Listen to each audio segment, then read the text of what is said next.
Shilpa Shingare here. I'm coming out with one more video, educational video rather, for all my dedicated committee members who are busy complying with all the due dates, because finalization has to happen of the accounts, audit date, it's approaching, your AGM date is approaching, your mandatory return date is approaching. So I know everybody is busy doing all these compliances, so I thought why not to release a video so that I can make life of my dedicated committee members, managing committee members, a little bit easy. So today we'll just try to, I already have one video on this, that is society management video. So you can watch my YouTube video which is already released on what are the compliances the managing committee members they are supposed to do. But since this is a AGM season, or this is the audit season of the housing societies, so I thought let me release this video, a short quick guide for all the managing committee members. So managing committee members, what are your responsibilities? What are your compliances? Do you know what is the compliance calendar for the housing societies? Let me tell you, or let me guide you on that quickly. You are supposed to get your accounts finalized within 45 days from the close of the financial year. So your accounts finalization date comes as 15th May. Then once the accounts comes from your accountant, or you get it from the accountants, it's a draft account which as a managing committee you are supposed to get it adopted in your managing committee meeting. So ideally your auditor should also be satisfying himself or herself that the society or the committee members, they have taken it as an agenda in their monthly meeting, and these draft accounts are already adopted by the managing committee. This is must, which I find that most of the housing society managing committee members are missing on this part. So this is a request or appeal to all the managing committee not to miss or skip on this point. So there should be a managing committee meeting agenda to adopt your draft accounts. You will adopt the draft accounts, and then you have to keep it open for 15 days for the members to go through it, which again most of the housing societies they are not doing. Then for 15 days you have to keep it. So ideally by 1st of June your account should be ready, and you need to hand it over to your auditor, that is your statutory auditor, for the audit.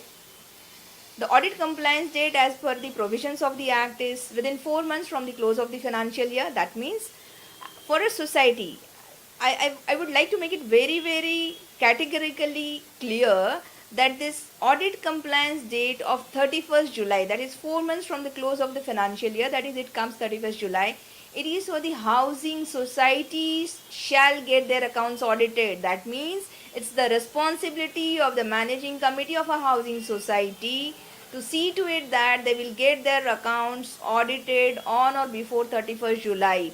Most of the time it is being said, or it is being, put it, or the burden is being shifted on the auditor, saying that auditors are not doing their job and it is the duty of the auditor to see that the 31st July deadline is met. It is not so. So this 31st July deadline is for the societies, right?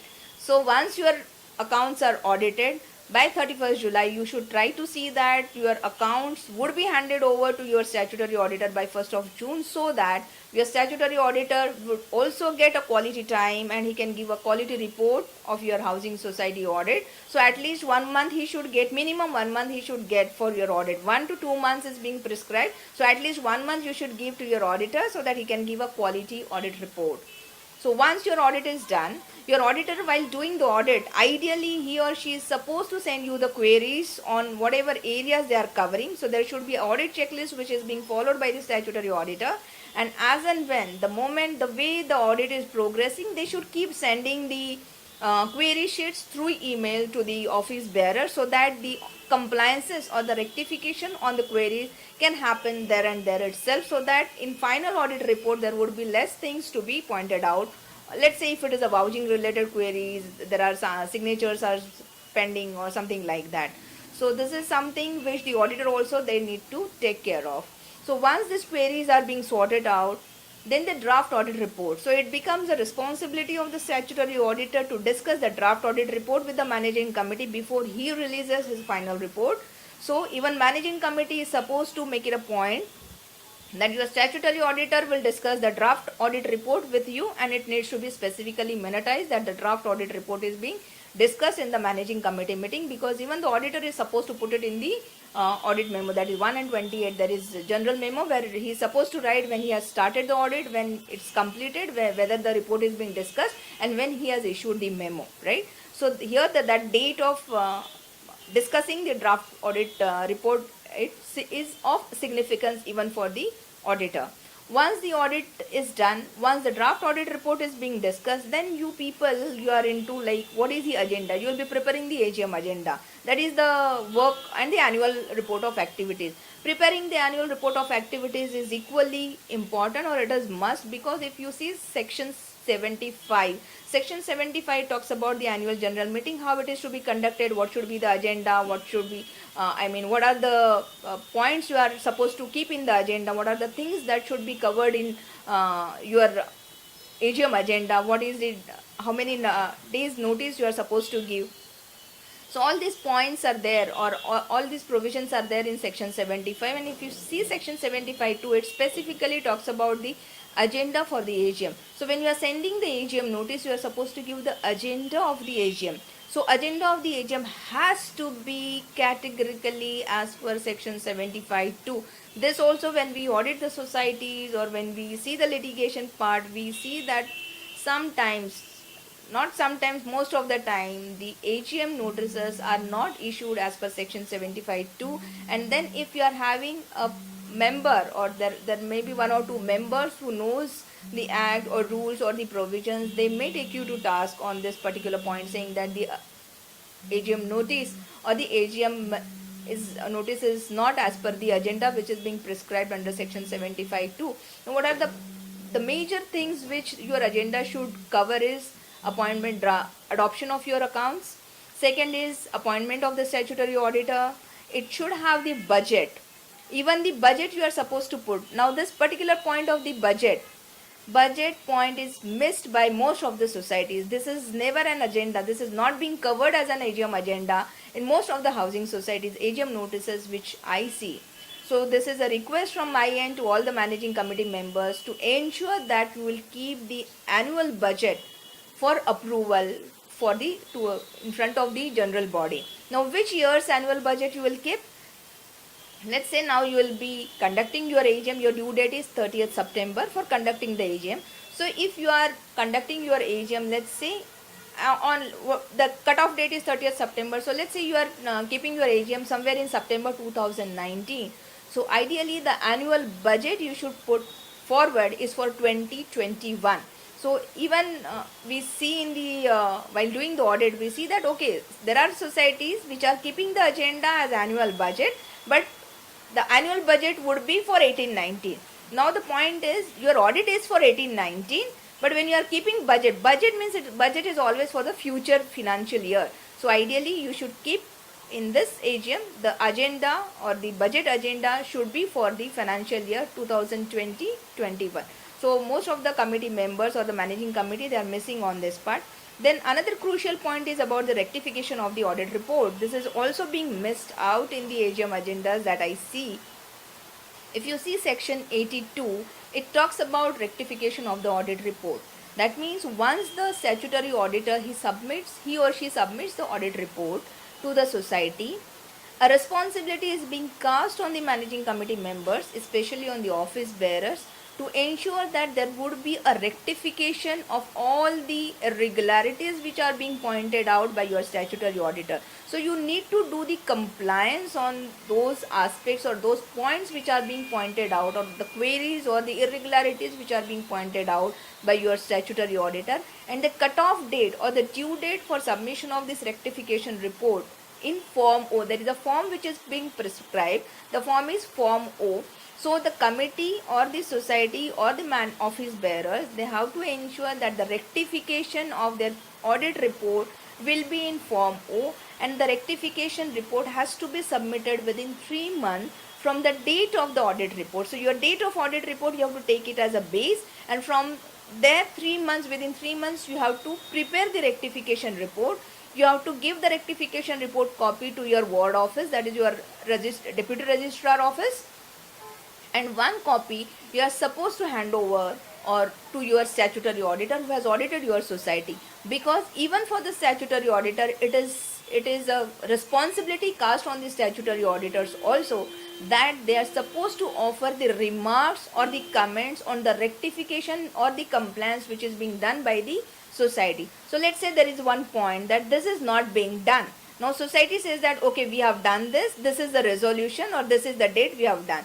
The auditor has to verify, and then he is supposed to give his remarks saying that whether it is being done or it is pending, and then from his audit login he is supposed to upload this rectification report on the department's web portal.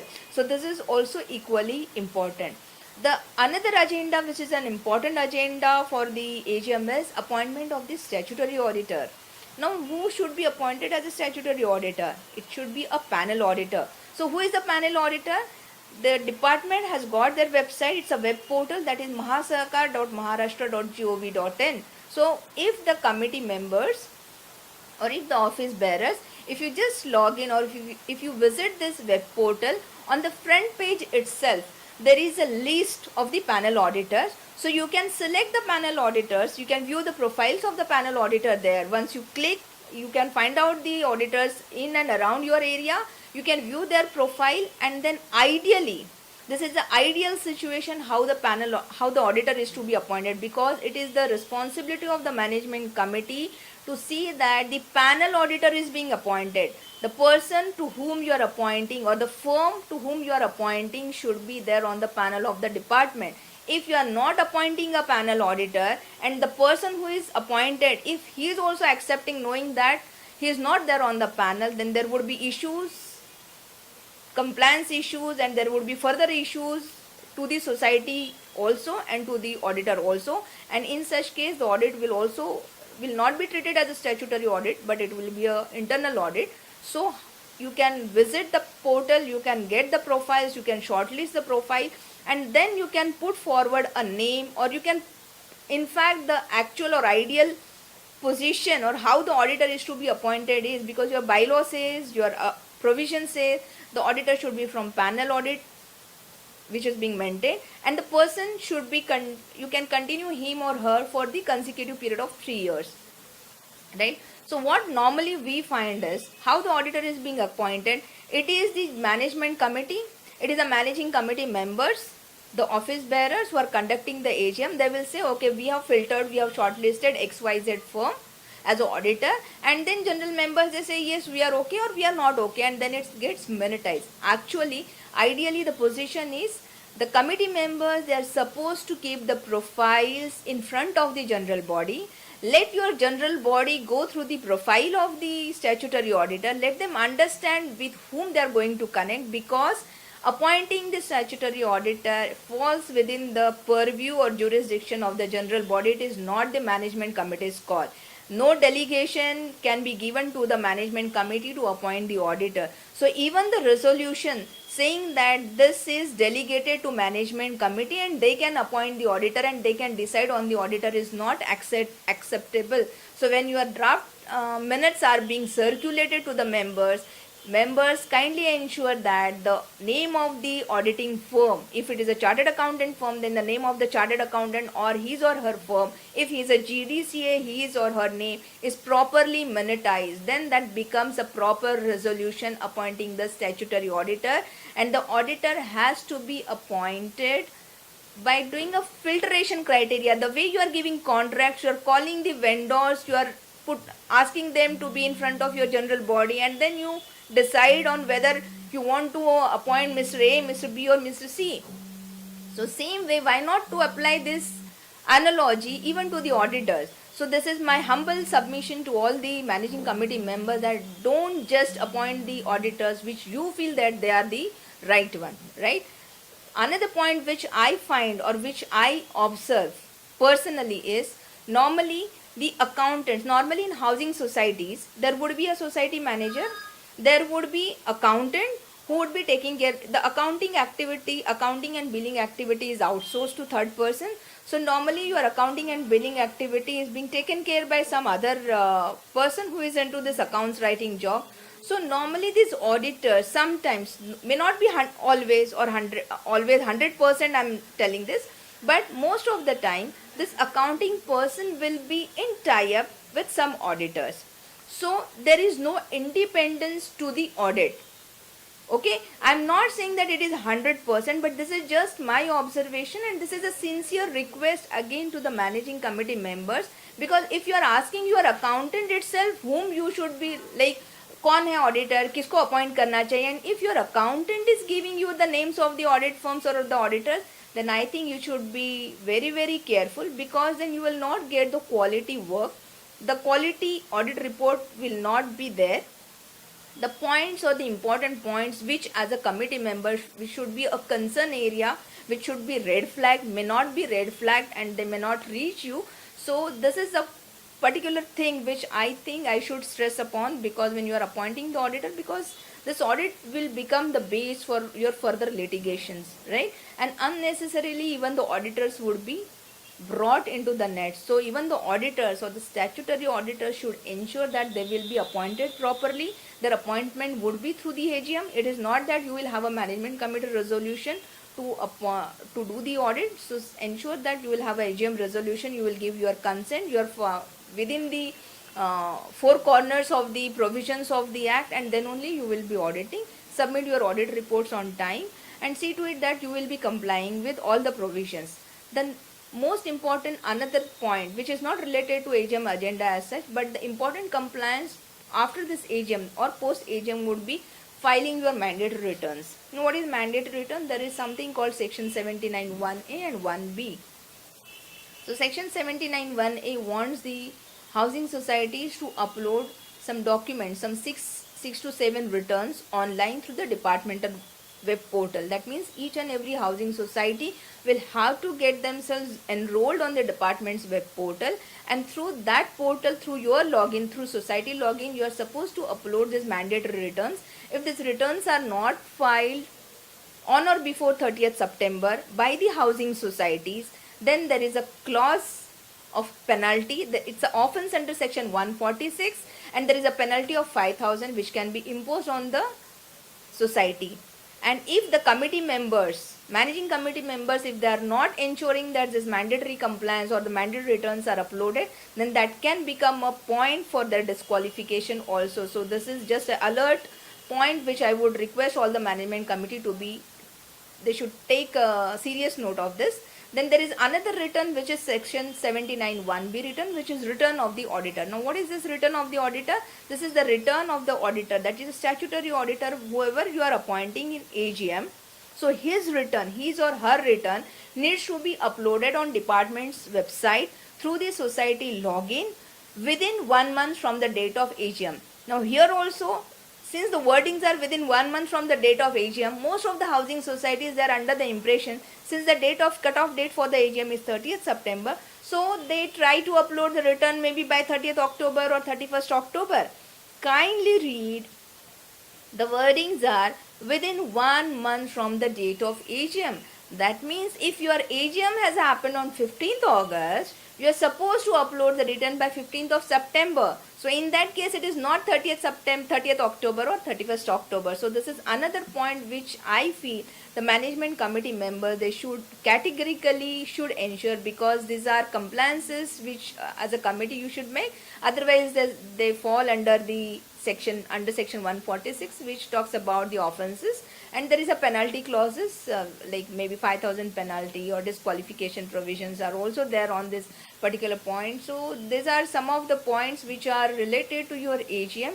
So I would request that gear up for your AGM. Your annual report of activity has to be there, because sometimes we find that okay, AGM agenda is there, minutes they come to us. When we ask for the annual report of activity, they say no, it's a small society, we have not prepared annual report of activities. But if you see section 75(2), which I was referring, it specifically talks about the AGM agenda. So even annual report of activity is supposed to be prepared by the managing committee in whichever language, maybe Hindi, English, whichever way your members are comfortable, you can make it. The other points with the management committee members, I mean with respect to this AGM related, normally few things we keep it for the AGM. Like let's say your society is going for a painting contract next year, or you want to collect painting and repairs contribution, so that maybe 2 years down the line you are going for the major repairs or major painting work as such. then kindly ensure that whatever resolutions you are passing, it will get properly minuted. When I say it will get properly minuted, the resolution should not be loosely worded, because that becomes then your audit, there would be an audit qualification. What we see is, let's say you have given a contract to a consultant, right? Saying that his fees would be 2.5 lakhs. Now, nowhere it says whether it is inclusive of GST, it is exclusive of GST. So, if I am auditing your society and if I find that the bills which are being paid to that consultant, it is exceeding 2.5 lakhs, because there was GST impact of 18%, and when we get back to the committee members asking the clarification, we say that we find that you have exceeded the limit which is being given by your allowed or approved by your AGM. So they say no, it's being properly minuted, you just see AGM ने हमको approve किया है, 2.5 लाख तक हम लोग खर्चा कर सकते हैं. Then I make it a point to tell them, yes, your minutes says it is the XYZ is being appointed as the consultant for 2.5 lakhs rupees. Nowhere it says plus GST or exclusive or inclusive GST.